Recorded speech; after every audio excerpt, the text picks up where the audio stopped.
Enzo Recto, kalaban ang katiwalian at kasinungalingan, kakampi sa katotohanan at kabutihan. From a political perspective, parang feeling ko, i-expect natin yan. Kasi imagine if tinanggal ni PBBM si VP Sara as DepEd Secretary, for sure yung mga DDS, grabe yung magiging galit. No? So I guess nire-recognize pa rin ni PBBM yung political weight na dinadala ni VP Sara sa political circus na to. On the other hand, kapag si VP Sara naman yung nag-resign, syempre parang siya naman yung sumurrender dito sa battle between BBM and the DDS. Kaya parang yan yung stalemate position natin ngayon. Nandyan si VP Sara sa DepEd habang tayo may hinaharap na education crisis. Okay, speaking of that, no? Kasi merong isang activity ang DepEd, tama ba? Kung saan inamin ni Vice President Sara Duterte bilang Secretary ng Education, napakahalaga po ng portfolio na yan, no? Ng education portfolio. Sabi niya, I do not come from the education sector. I don't have any education background, so I cannot review what they are doing. I rely on their expertise and all the stakeholders who did the review. Sabi niya, ang magawa ko lang, which I do very well, admittedly, is magpupok talaga ng mga tao to drive a person to do what they are supposed to do. Ang pinag-uusapan po dito, ang konteksto nito, yung matatag curriculum o yung K-12 curriculum review na inilaunch noong October, tama ba, last year, 2023? Ay, hindi, January yata.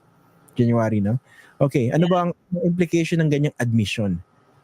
Actually, alam mo, yung matatag curriculum, napaka-importante niyan sa education sector natin kasi may goal of decongesting yung mga competencies na tinuturo sa mga estudyante para mas maging focus doon sa fundamental na dapat matutunan nila. No? Ang very interesting sa akin dyan, even sabihin niya na yung strength niya ay pagpukpok sa mga tao para gawin yung dapat nilang gawin, yung tanong, paano mong nalalaman kung ano nga ba yung dapat nilang gawin kung wala kang idea kung ano yung agenda, issues, and concerns ng education sector dahil hindi mo nga siya expertise. So yun yung pinakamalaking question sa akin. Second, sige, assuming hindi mo yan competency, hindi mo yan field, I think it's very important na kapag binigay sa iyo yung trabaho, pag-aaralan mo siya, maglalaan ka ng panahon para intindihin siya. So hindi pwedeng kapag hinarap sa'yo, ma'am, ito na yung bagong curriculum. No comment ako dyan kasi hindi ko yan expertise, especially in the sector where you're expected to lead. So medyo very problematic sa akin yung ganung pagtanaw niya na i-defer na lang niya sa mga experts yung isang napaka-importanting bagay katulad ng curriculum ng basic education natin. So far, may nakita ba kayong para improvement sa kanya since she took over as Education Secretary at the start of the Marcos administration? Actually, ang napapansin ko kasi mas busy siya sa mga ibang pagko-comment sa iba-ibang issue, no? At marami pang problema itong education sector na sana mas natutugunan.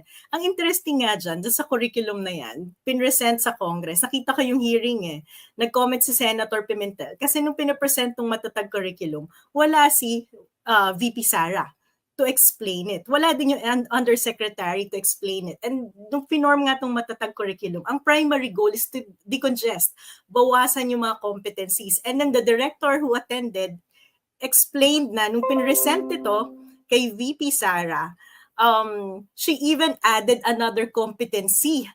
And that is yung pagdadagdag ng peace competency dito sa buong curriculum. Kaya yung tama yung tanong ni Senator Pimentel, akala ko ba ang goal natin is to decongest, bawasan yung competencies. And here you are, as the Secretary of DepEd, na nagdadagdag ng competency, tapos yung sa konteksto na sinabi niya, na hindi niya naiintindihan yung buong curriculum. So, very dangerous, no? Pinaglalaruan natin yung mga polisiya na very significant yung effect sa atin bilang mga mamamayan. This is the basic reason na ipinag-object ko lagi sa gobyerno. Yung parang kung ano-anong policy, gamble-gamble ka lang. Ito gawin natin. But the implication, yung ramification sa publiko, napakalaki kasi. Oo nga Yeah.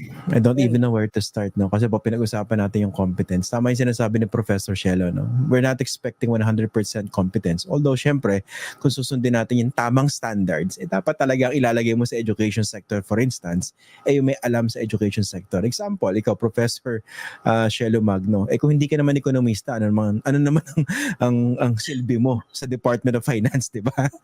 Tama ba? Correct.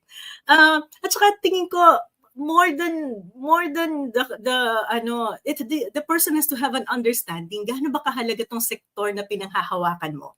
Kasi kung titingnan natin sa mga kwento niya, sa mga priorities niya over the few months or 2 years na nandyan siya, nagkaroon ng tree planting under the confidential fund dahil ito ay peace agenda.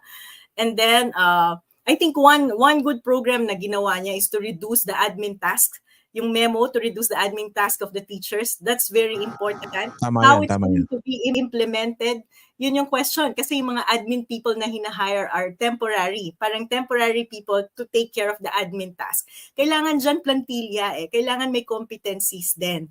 Kasi hindi pwedeng temporary individuals yung paggagawin mo ng mga admin. The teaching is important. The admin component is also very important.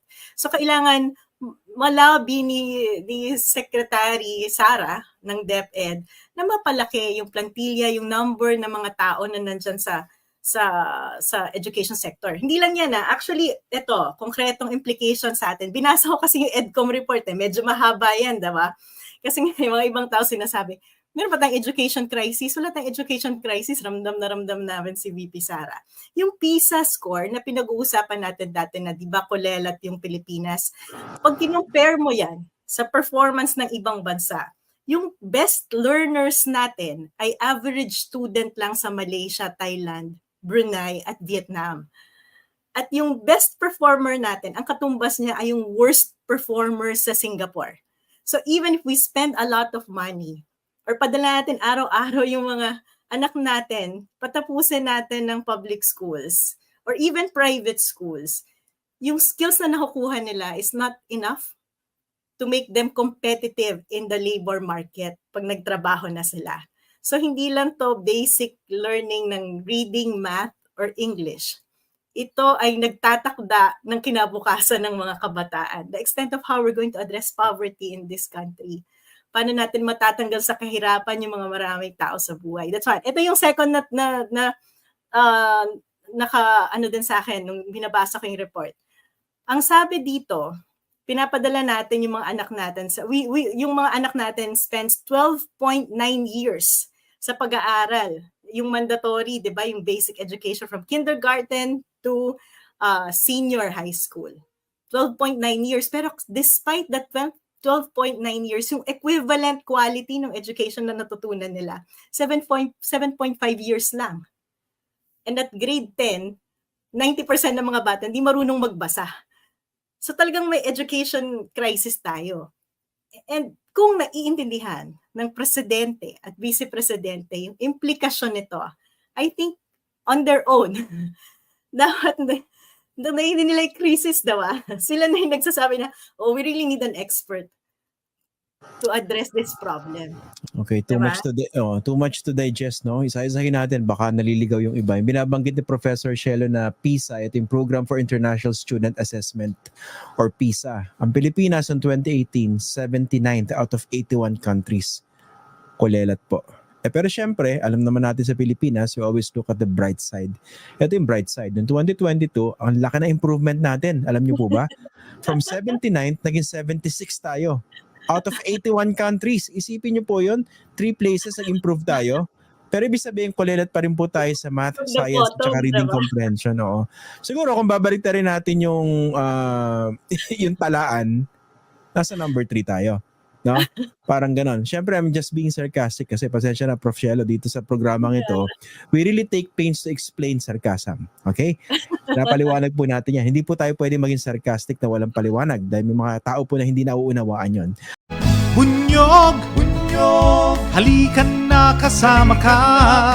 Bunyog, kapag buklod ay may pag-asa. Luzon, Visayas, Mindanao, isa ang pananaw. Sa bagong Pilipinas ang bunyog. isisigaw. Bunyog, bunyog.